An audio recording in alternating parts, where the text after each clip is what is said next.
The marble floors of Richard Bennett's mansion had never echoed with children's laughter. Not in years.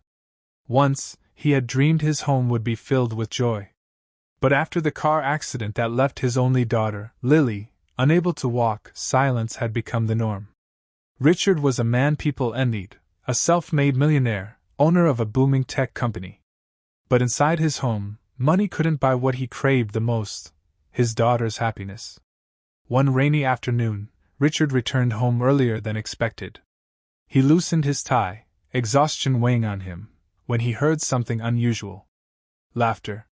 Lily's laughter. It rang through the stairwell like a melody he hadn't heard in years. He froze, unsure if it was his imagination. Slowly, he followed the sound upstairs toward her room.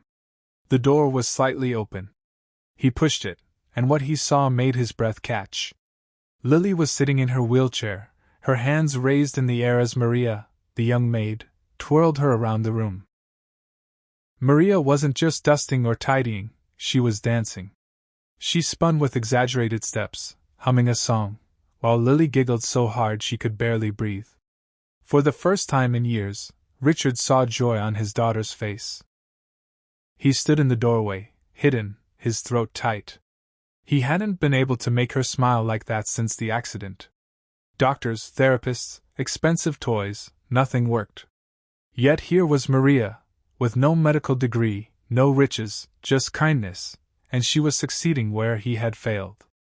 When Maria finally noticed him, she froze in panic, fearing she'd crossed the boundary.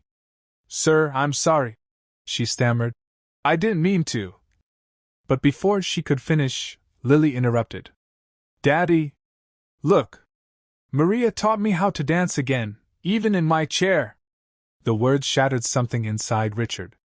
His tough exterior, the businessman, the millionaire, melted, and all that remained was a father who loved his little girl more than life itself. He stepped into the room, his eyes wet. "Sweetheart," he whispered. You're glowing." Maria lowered her gaze. "I just wanted her to feel like every other child, sir. Not different." Richard could hardly speak. In that moment, he realized something money had blinded him to. True wealth wasn't in stocks, mansions, or bank accounts. It was in moments of love, kindness, and connection.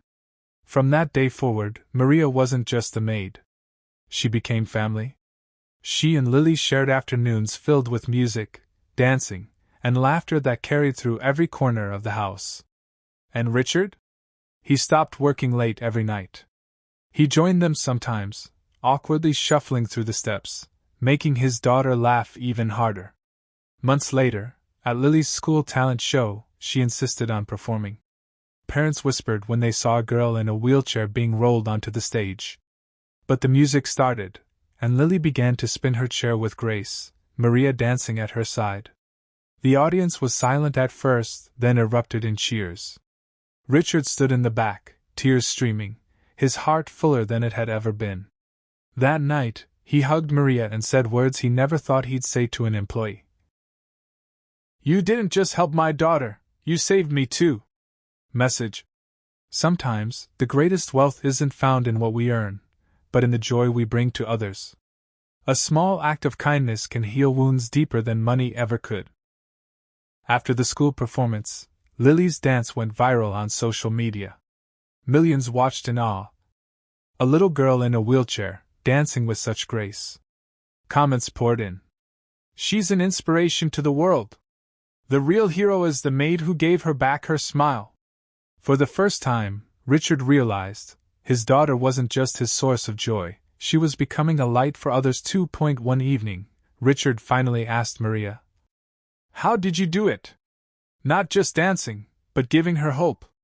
Maria lowered her eyes, tears glistening. "Sir, once I too was in a wheelchair. An accident left me broken. But my mother taught me, if your spirit stays alive, your body will follow. When I healed, I promised myself I'd never let another child feel alone." Richard froze. He had always seen Maria as just a maid. But in that moment, he realized she was much more. She was a survivor, a teacher of life.